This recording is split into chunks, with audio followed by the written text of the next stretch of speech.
नमस्कार नमस्कार नमस्कार मित्रमंडळी, नमस्कार. आज बरेच दिवसांनी भेटीला आलेलो आहे. मागचा व्हिडिओ आपण इंडियन ॲनाटॉमी डे म्हणजे शरीरशास्त्र दिवस या दिवशी केला होता. त्या दिवशी देहदानाबद्दल तुम्हाला याबद्दल माहिती देण्यासाठी म्हणून तो व्हिडिओ केला होता. अर्थात त्या व्हिडिओमध्ये कुणाला काही कॉमेंट्स, शंका कुशंका असतील तर कळवा असं सांगितलं होतं. अर्थात अपेक्षित दोन गोष्टी कायमच देहदानाच्या चर्चेनंतर येतात. ते अपेक्षित दोन प्रश्न आलेच. त्यासंबंधी उत्तर देण्यासाठी हा व्हिडिओ मी आज करतो आहे. दोन प्रश्न म्हणजे एक की हिंदूंच्या मध्ये देहदान केल्यानंतर पुढचे जे धार्मिक विधी मृत्यूनंतरचे करायचे असतात त्याचं काय, आणि दुसरी गोष्ट म्हणजे मृतदेहाला जर अग्निडाग लागला नाही तर त्याला सद्गती मिळत नाही अशी काही जणांची समजूत आहे. त्याबाबत काही विवेचन करावं. असे दोन महत्त्वाचे प्रश्न आलेले आहेत. त्याबाबत आज आपल्याला विवेचन करायचे आहे. तर नमस्कार, मी सुनील देशपांडे. आपण बघत आहात सुनील विजया रंगनाथ हे चॅनल. आपण या चॅनलला शेअर करा, लाईक करा आणि सबस्क्राईबही करा जर केलं असल्यास तर आपली भेट वरचेवर होणारच आहे. तर कृपया या चॅनलला शेअर करा, इतरांच्याकडं पाठवा, तुमच्या मित्रमंडळींच्याकडं, ओळखीच्या लोकांच्याकडनं, आणि लाईकही करा आणि सबस्क्राईब करा, ही आपल्याला नम्र विनंती. हां, तर आता आपण आपल्या प्रश्नाकडे वळू. तर पहिला प्रश्न असा की हिंदू धर्मियांच्यामध्ये मृत्यूनंतर काही धार्मिक विधी करतात. तर आता देहदान केल्यानंतर त्या धार्मिक विधींचं काय करायचं? कारण मृत्यूच्या वेळेला त्याच्यानंतर ते अस्थी, नंतर तो अश्म वगैरे या सगळ्या गोष्टी त्यानंतरच्या विधीला लागतात. आणखीन ती उपलब्धता नसल्यामुळं, देहदान केल्यामुळं, तर काय करायचं? तर याच्यात दोन तीन भाग आहेत.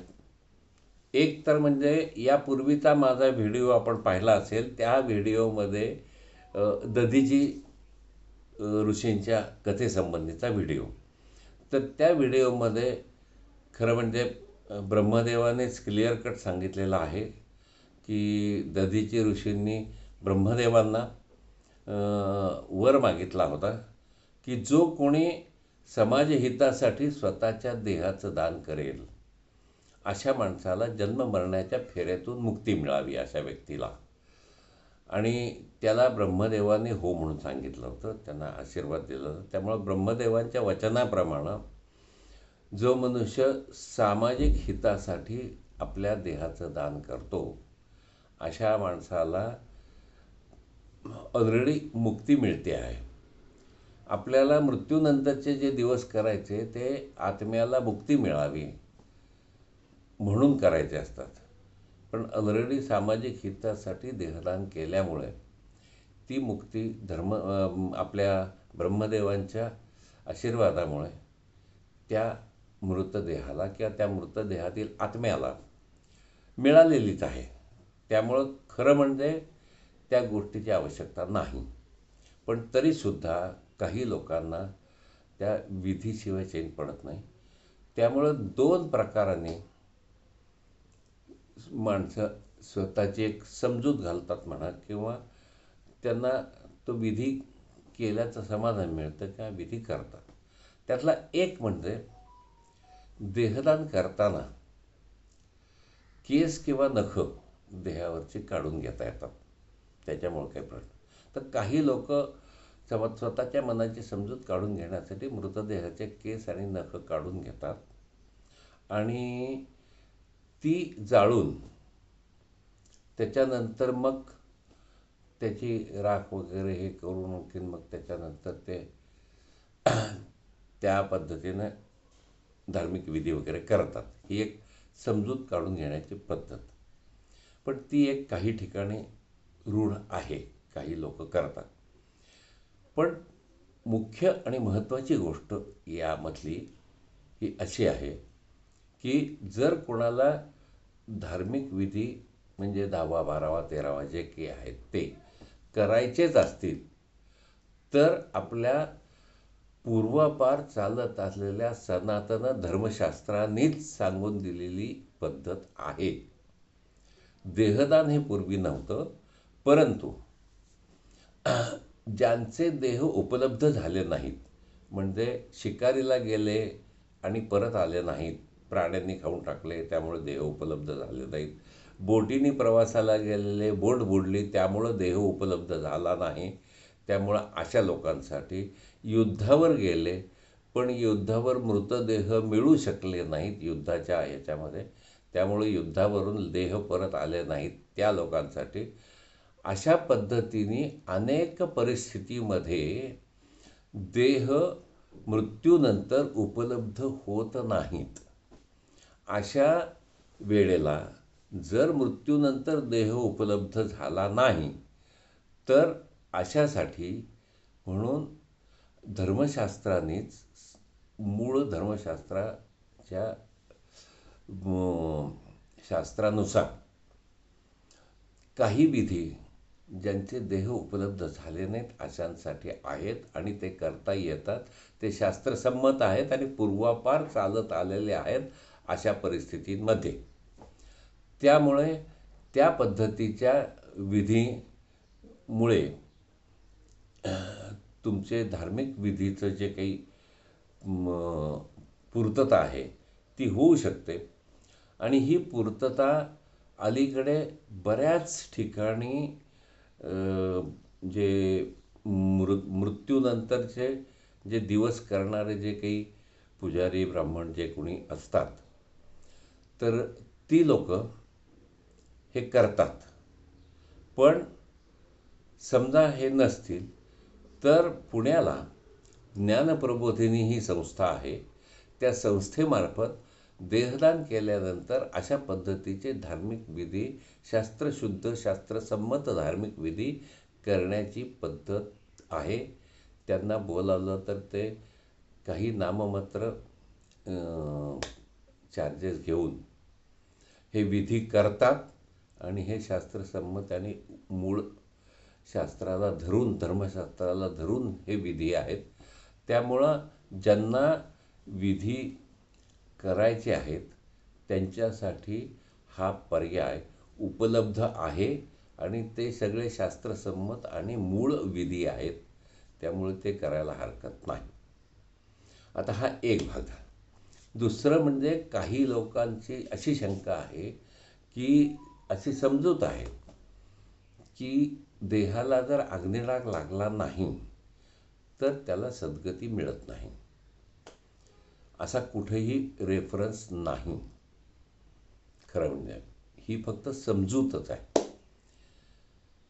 तरीसुद्धा एक लक्षात घ्या की प्रभू रामचंद्रांच्या देहाला अग्निडाग लागला होता का? सीतामाईंच्या देहाला अग्निडाग लागला होता का? नंतर आपले अगदी संत ज्ञानेश्वरांच्या देहाला अग्निडाग लागला होता का? संत तुकारामांच्या देहाला अग्निडाग लागला होता का? अशी अनेक उदाहरणं देता येतील की ज्यांच्या देहाला आपण ज्यांना पूजनीय मानतो, आपण ज्यांना परमेश्वराचे अवतार किंवा परमेश्वर किंवा त्याच्या जवळपास मानतो, अशा अनेक लोकांच्या देहाला अग्निडाग लागलेला नाही. मग ह्या लोकांना सद्गती मिळाली नाही असं म्हणायचं का? तर असं काही नाही.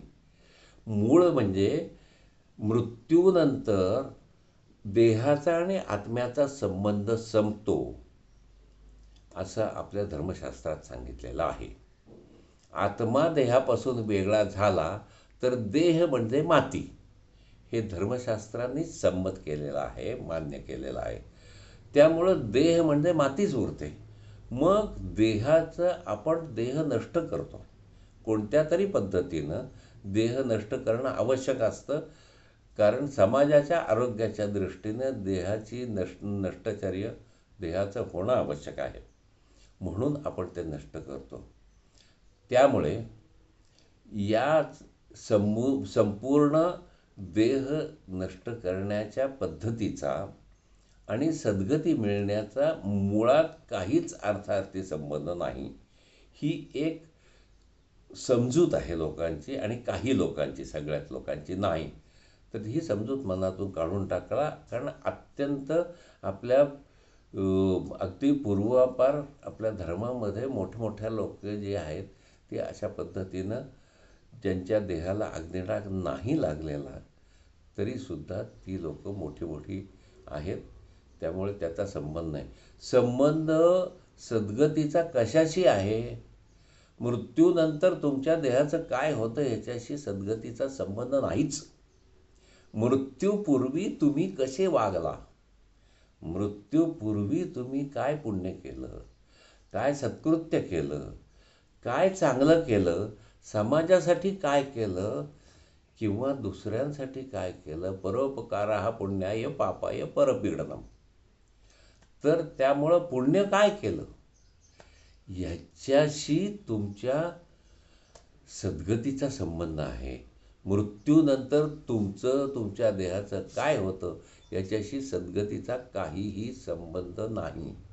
आणि त्यामुळे खरोखर ज्यांना सद्गती पाहिजे असेल त्यांनी मृत्यूपूर्वीचं जे जीवन आहे हे जीवन नीतिपूर्ण आणि पुण्य संचय ज्यामधून होईल अशा पद्धतीनं जगलं पाहिजे, वागलं पाहिजे. आणि अशा पद्धतीनं आपल्या जीवनाचा आपण आपलं जीवन व्यतीत केलं पाहिजे. असं जर केलं तर सद्गती मिळते. तुमच्या मृत्यूनंतर देहाला अग्निडाग मिळतो का नाही याच्याशी सद्गतीचा संबंध नाही. त्यामुळं मृत्यूनंतर काहीही झालं तरी मृत्यूपूर्वी जर तुम्ही चांगलं पुण्य केलं असेल आणि नीतिमान आयुष्य जगला असाल तर मात्र आपल्याला सद्गती मिळणार आहे. त्यामुळे सद्गतीचा संबंध याच्याशी येत नाही. त्यामुळे देहदानाच्या बद्दल हे देहदान हे महान समाजकार्य आहे. एखाद्याला मृत्यूनंतर, आपल्या मृत्यूनंतर दुसऱ्या कुणाला तरी जीवन देणे किंवा दुसऱ्या कुणाला तरी जीवन शिक्षण देणे, आरोग्य शिक्षण देणे, आपल्या पुढच्या पिढ्यांचं आरोग्य चांगलं व्हावं, त्यांना आरोग्य सेवा चांगल्या मिळाव्यात यासाठी म्हणून आपण या देहाचा म्हणजेच आत्मा निघून गेल्यानंतर शिल्लक राहिलेल्या मातीचा आपण हा उपयोग करून घ्यायचा आहे. त्यामुळं आपल्या देहाचा जर आपण समाजहितासाठी आणि समाजकार्यासाठी जर चांगला उपयोग करून घेणार असू तर तेही एक सगळ्यात मोठं पुण्यकर्म आहे. आयुष्यातली सगळी पापं धुवून काढणारं पुण्यकर्म हे आहे. त्यामुळं जाता जाता शेवटी तरी एक मोठं पुण्यकर्म करून जा, म्हणजे तुम्हाला सद्गतीची गॅरंटी नक्की आहे, सद्गती मिळणार आहे. त्यामुळे हा व्हिडिओ हा एवढ्या तुमच्या 2 प्रश्नांना उत्तर देण्यासाठी केला होता.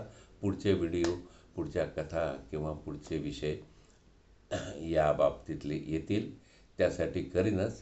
तोपर्यंत आपण नेहमीप्रमाणेच आपल्याला पुन्हा एकदा आवाहन करतो की माझं चॅनेल हे शेअर करा, लाईक करा, सबस्क्राईब करा आणि जास्तीत जास्त लोकांपर्यंत हा विषय आणि ह्या विषयाचं विवेचन जास्तीत जास्त लोकांपर्यंत पोहोचावं आणि या अवयवदान, देहदान या गोष्टीमध्ये आपल्या भारताचं नाव जगामध्ये उज्ज्वल व्हावं ही इच्छा, ही सदिच्छा, यासाठी आपण मला सहकार्य कराल अशी आशा आहे. धन्यवाद, धन्यवाद, धन्यवाद.